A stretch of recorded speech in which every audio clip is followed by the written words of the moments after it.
Yooyaa ashamaa harka fuunee hordoftoota chaayinaalaa Atinaaf miidiyaa bakka jirtanitti nageenya raarroo waaqayyoo dachaa dirribii ta'ee isiniif haa baay'atuun isiniin jedha. Egaa akkuma beekamu viidiyoo kana hojjechuu isaa baay'ee tokko irraa duubatti deebi'een jira. Akka heeyyama waaqayyootti immoo kanaan boodatti viidiyoo babbareedaa wanta nama bohaarsuu irraa harkattuu hin argattu kan ittiin bohaartan kan irraa baratan viidiyoo chaanaala kanarraan argattu. Egaa warreen maatii kiyya taatanii jirtanii viidiyoo kana laayik sabiskiraayib akkasumas taasisuun na jajjabeessaan isiniin jedha. Warreen mana kiyyaaf immoo haaraa taateen sabiskiraayib taasisaa gara maatii kootiitti dabalamaan isiniin jedha. Har'a naannoo kun isin daawwachiisaa. Egaa gara naannoo safara kootii bahee gara suuqiin deemaa jira. Waraabuun illee baay'ee namaaf mijatu yeroo karaarra deemanii viidiyoo qabatanii deemuudhaaf hin ulfaata. Egaa xiqqoo ishii waanuma kun Dubaay naannoo Dubaay baadiyyaa jenna kaadhuga. Angaruu naannoon kun jechuun akka intini wayiiti baay'ee intini makiinaan safara nuti jirru kana baay'ee isaan mana cinqiin qabu bakka cirri jedheedha. Innaa kun lukaan daqiiqaa 10 wayii deemetaniin gara suuqii deemee lukaan deebi'aa jiraan isiniin jedha. Kun safarri koo kana fakkaatti. Kun immoo barri keenyarra yeroo manaa baanu teemira namni wallaaltanii jirtanii. Kun teemirri akkatti kun bishaan itti obaasnee jala kutkunne kun akkanatti firiisaa buufatee jira. Egaa galgalli keessanillee kun akka firii teemira kanaatti haa bareeduun jedha. Dhugaan wantoota akkas firii godhatan naannoo mana ofiitti ababaa garaagaraa naa dhaaban baay'ee tokko namatti tola.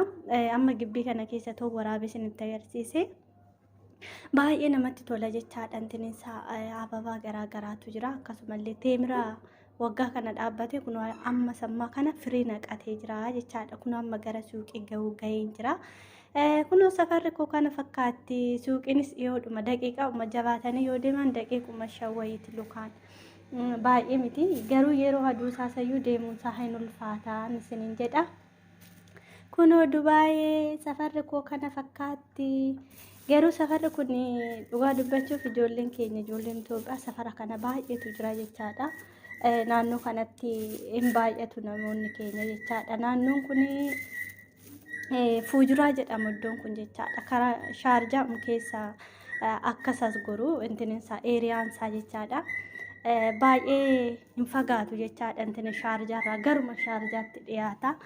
Xiqquma deemu Shaarjaarraa daqiiqaa 30 wayii adeema. Garuu Dubaay irraa bakki kun baay'ee hin fagaata. Baay'ee sitoon ta'in amma sa'aatii tokkoo fi naannoo sa'aatii 2 ta'uu danda'a. Sa'aatii 2 wayuma deemsisa garuu Dubaay irraa jechaadha.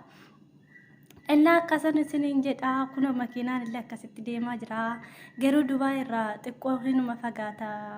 Akkas makiinaan innaa dhufutti jechaadha. Garuu kan nutti dhiyaatu Shaarjaadha jechaadha naannoo kanatti. Innaa kun naannoon koo kana fakkaatti. Baadiyyaa uummanni fakkaata dhugaa baay'ee tokko. Garuu safarri isaa waca minaamni kana baay'ee hin qabu namatti tola. Kun illee deemaatuma jira. Suuqii bira gaheera. Jidduu kanarratti garuu viidiyoo waraabuun namaaf hin mijatu. Namoota jarri illee hin jijjiiru waan ta'eef kanaa ceetanii cufe. Kanaan suuqii koollee gahee waan barbaadillee bitee waan ergame biteellee gara mana kiyyaatti immoo deebi'aa jira. Kun akkasinnaa asii ol deeman baay'ee gara suuqiitti naa deeman baay'ee intini viidiyoo waraabuun namaa mijatu. Garuu in ulfaata xiqqoo viidiyoo akkas bilbila ulfannisanii karaarra taa'anii deeman na waraabanii jarrillee fooqii gubbaarra dhaabatanii gadi nama laalu waan ta'eef kanaaf baay'ee tokko in ulfaata. Garuu yoo makiinaa keessa taa'an sirriitti waraabuun hin mijata. Makiinaarra naa ta'an karaa foddaatiin waraabu. Garuu lafa akkatti deemanii in ulfaata waraabuuf jechaadha. Innaa akkasan isiniin jedha kabajamoota jaalatamoota maatii Atinaaf miidiyaa. Egaa viidiyoo kana kunoo isin bohaarsee naannoo koo safara koo isin barsiisee jira. Egaa sabiskiraayibii laayikii taasisaan isiniin jedha. Warreen mana kiyyatti immoo haaraa dhuftan anaa dhufu nooraa isiniin jedhee manni mana keessanii sabiskiraayibii sheer taasisaa isinis na jajjabeessaan isiniin jedha. Egaa kunoo naannoo koo isinitti agarsiisee jira.